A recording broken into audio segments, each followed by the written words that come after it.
and tripped her. She fell flat on her back and screamed.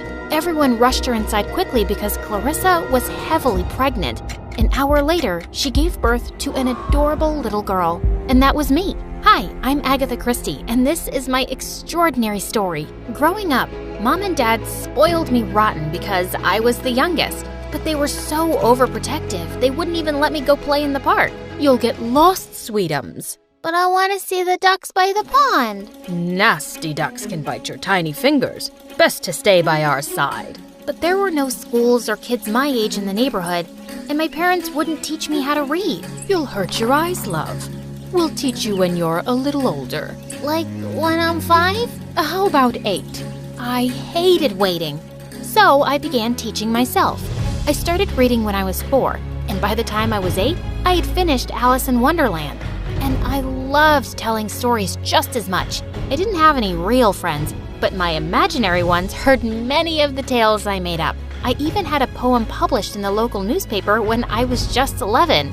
Life was good, but then everything suddenly changed. Dad fell ill and passed away, and a year later, my sister got married and my brother moved overseas. It was just me and my mom in our big house, and money was running out. I eventually wanted to get a job, but Mom refused. You're a lady, Agatha. We don't take jobs. We get husbands who provide for us. I'm 15, and waiting for a husband sounds stupid. You're a gentleman's daughter, love, and you can only make money by marrying well. Mom sent me off to boarding school in Paris to learn music, and I thought this was my chance to make money by becoming a professional opera singer or a pianist. But after 2 years, I gave up that goal because it was quite obvious I just didn't have the talent.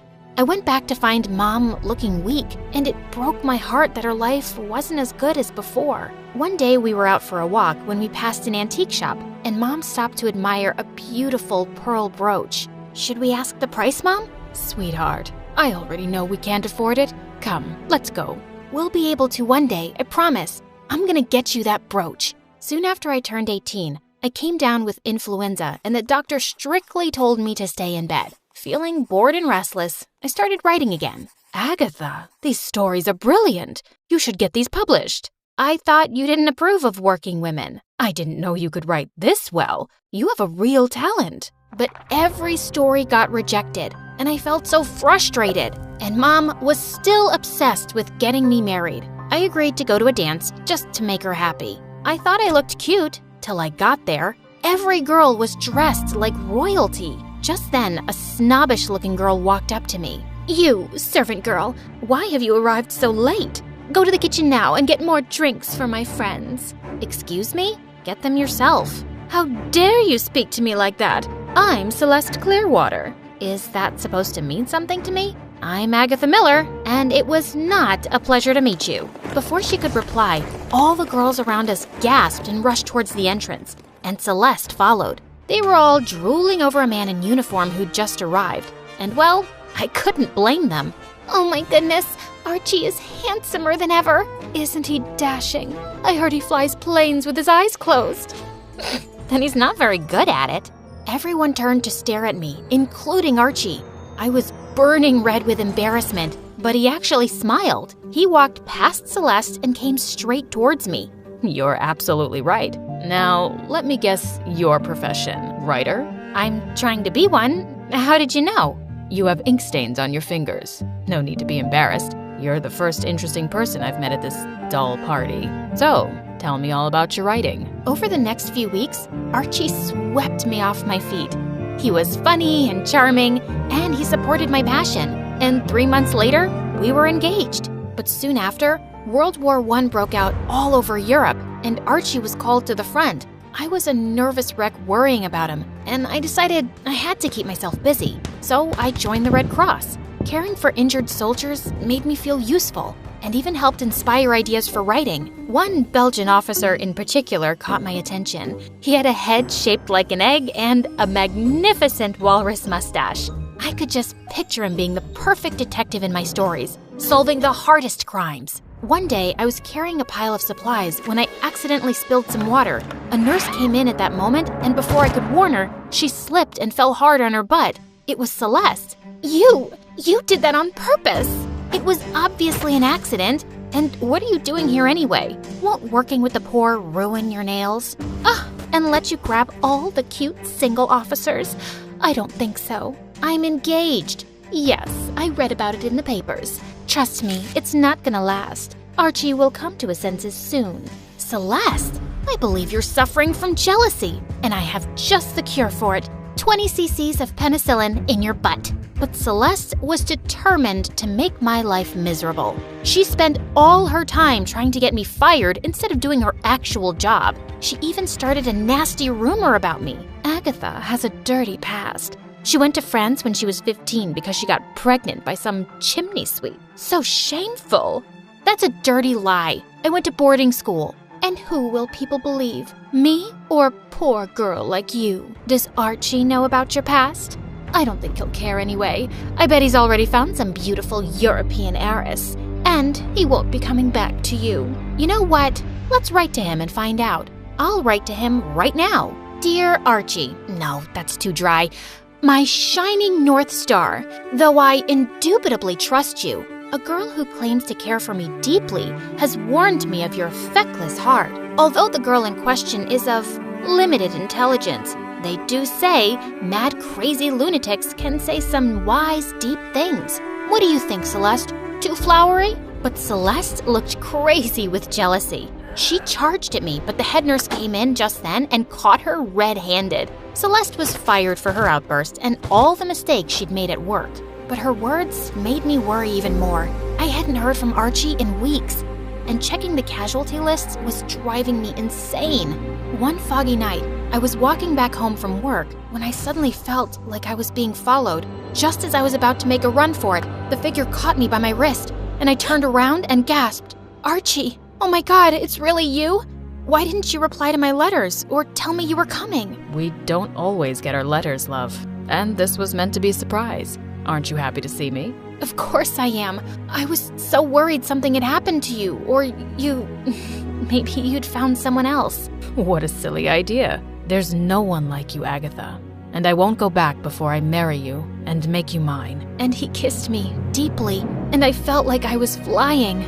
We got married on Christmas Eve, and it was one of the happiest days of my life. Archie went back to the front, and I finally finished my novel. I sent it to every publisher I could think of, but it kept getting rejected. I was heavily pregnant and miserable. I was reading the newspaper one day, and seeing the list of bestseller books just made me angrier because all I had was a pile of rejection letters. I suddenly swept away a vase on the table, and it went crashing to the floor.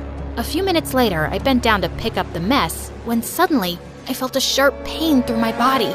The baby was coming. I gave birth to a beautiful girl, Rosalind, and she changed my life. I was so busy being a mother that I completely forgot about writing. Till one day, I was busy trying to wrestle Rosalind in the bath when there was a knock at the door and I found a man outside. "Whatever you're selling, I'm not buying."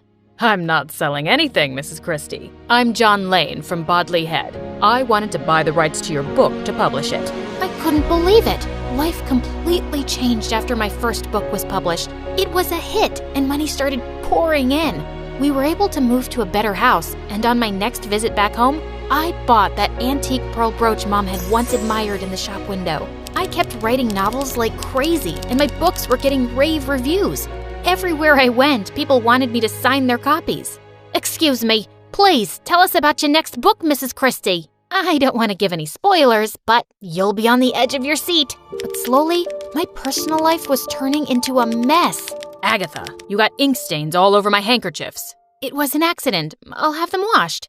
Of course. The famous Agatha Christie can't be bothered to take care of the house or her daughter. She has a maid for all of that. Why are you being so mean? You loved this about me. You said you didn't want a dull wife. You're hardly a wife to me at all these days. We were fighting every day, and things were getting worse, till one day I got the most terrible news. Mom was really sick, and I had to see her right away. But I was too late, and I didn't get to say goodbye. Mom had been my biggest support, and I was heartbroken. I was going through her things one day when Archie came downstairs looking serious, his bags packed.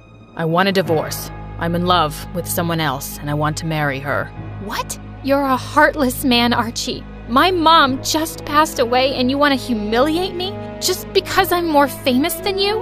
You love your fame more than anything. You have no one to blame but yourself." And he just left. My mind refused to accept it. I was so upset. I packed my bags and went out for a drive. I didn't know where I was going. I just wanted to get away. And then I disappeared. When I opened my eyes, I was in a hotel room in Yorkshire, and I had no idea how I'd gotten there. I saw some newspapers on the table, and my jaw dropped in shock. My picture was plastered on the front pages with "missing" written on top. Apparently, the whole country had been looking for me for 11 days, trying to solve the mystery of my disappearance.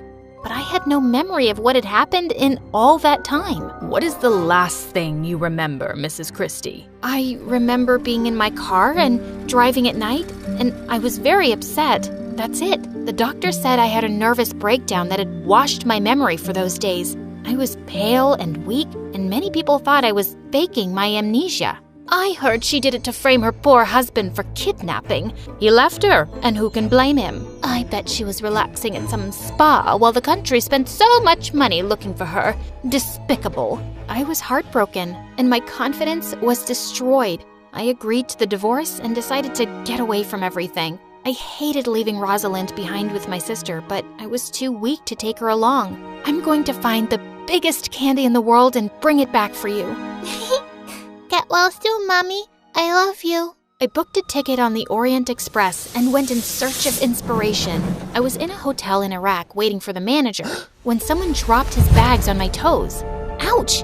I am so sorry, Miss Christie. I was so shocked to see you here. My bags slipped from my hand. I'm such an idiot. Maybe you shouldn't read my books. You'll be so shocked you'll hurt yourself or others. He laughed, and I noticed he was very handsome, but much younger than me. I looked away. I was done with love and men, but he seemed eager to get to know me. And I found out he was an archaeologist named Max Mallowan. He showed me around the country. One time, we were in the streets of Baghdad when we were surrounded by reporters.